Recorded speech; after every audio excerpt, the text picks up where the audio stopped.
Hey everyone, I'm Andy from Nature's Grow Farm, and you are watching my channel, Regenerative Homesteading. And on this channel, we try to advocate how to run a homestead or a small farm with regenerative practices that are in alignment with nature's brilliance. So behind me are Cornish Cross meat chickens. This is our first batch for the season, and right now they are about 8 weeks old. This is typically the age when most people will butcher. However, we grow ours a little bit slower. We found that a slower growth, it is more expensive to raise them, but it yields a better quality meat.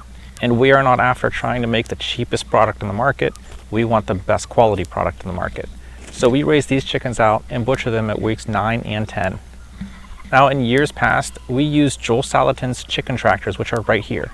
However, we are trying something new this season, and I'll share my thoughts with it a little later in this video.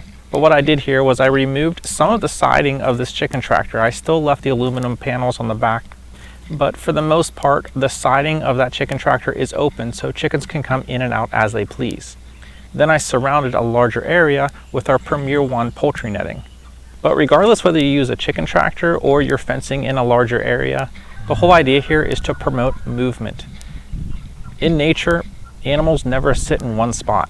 They always move. So these chickens behind me are actually ready for movement. If you take a look at the ground, they got a lot of the grass eaten down. By them getting the grass and creating some disturbance, they're not only dropping their manure down, increasing fertility in the soil, but they're also restarting a fast regrowth cycle in the grass. The whole idea here is to regenerate the land and increase biomass. We want to capture that solar energy and turn it into nutrients for the soil. And these chickens are helping do that by eating the grass. Whenever grass reaches its maturity, the process of photosynthesis slows way down and it doesn't become as productive. What we want is that younger grass. So by having these chickens eat it down and prune, the grass will be forced into a fast regrowth cycle, thus increasing its ability to create biomass. So we're gonna actually do that right now and move this group of chickens 1 footprint ahead. So let's get it underway and start moving these chickens.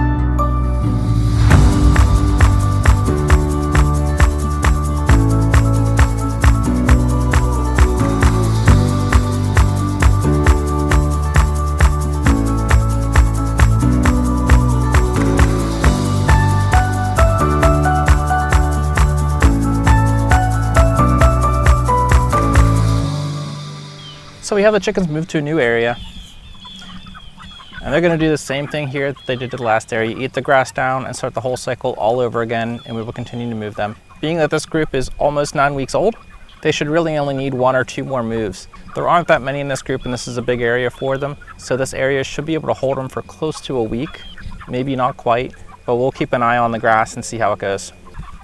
And I like this spot for a specific reason. We're underneath this tree here, and underneath this tree there's some foliage. So in addition to our pasture, we also have this foliage. And whenever you dig under these leaves, there are a lot of insects underneath here. We'll find a lot of earthworms and different things like that. There's actually a little spider right there. I don't know if you can see him, but literally I just pulled the leaves back on one little area, and out pops a spider. So this little spot is going to be a great food source. I expect to see these chickens clawing through this area pretty well. There's also these little seeds and stuff you can see right here. They'll eat all that stuff up as well. So this is going to be a great little area for them to have a diverse diet.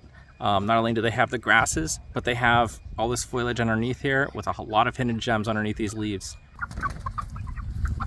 So there was this one little area that I had a tarp over it, so there is no grass here. And these chickens are loving it. They are taking their dirt baths, which actually help protect them from mites, and they are embracing the chickenness of the chicken. This is where we allow the chickens to just be themselves. We don't have to force them to behave or live in an environment that is not meant for them. The only thing left to do now is hook up the electric to this fencing, and that's it. They are set to go. So this is the solar charger that we're using here. This is a IntelliShock 180. I will leave a link in the description below. This does come with a grounding rod as well. And I just use insulated wire that you can see. That wire is running over to that fencing over there, which has our second batch of chickens for the season. But what we're gonna do is shut this thing off. And then we're just gonna connect up this wire. All right, we have both wires connected. This we can clip on anywhere on the fencing. There are connections at the end of the fence that we could use, but I'm just gonna clip on here because it's closer to me. Now that's connected, I'm gonna go turn the fence back on and we'll give it a test. We can turn this thing back on.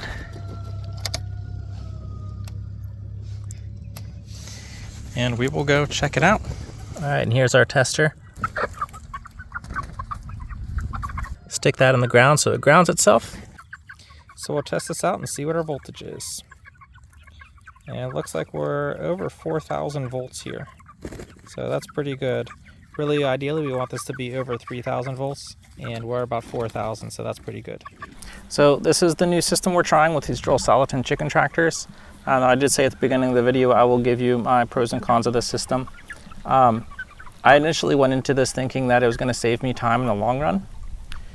I figured it would be less work per day, but we spent a little more time moving them in one day. And in this system, I can move more birds at one time. Instead of moving 3 of these chicken tractors every day, I would move one system like this approximately 1 to 2 times a week. But is it worth it? I don't know yet. I do think for smaller groups of chickens that the Salatin style chicken tractors are the best way you can go. I've tried some A-frame ones as well.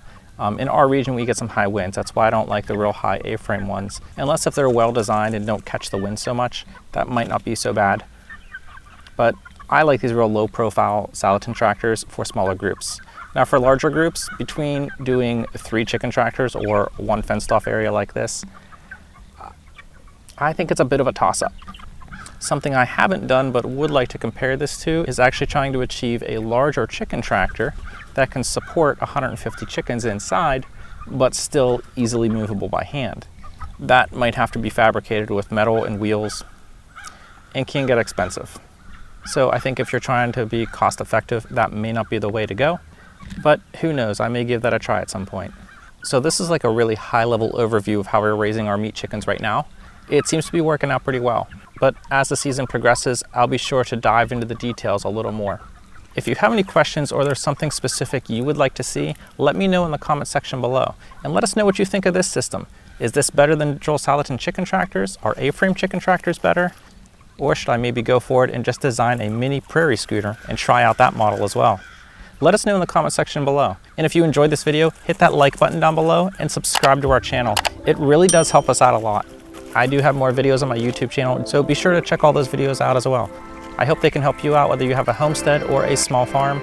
Either way, let's keep chipping away and make this world just a little bit better than how we found it.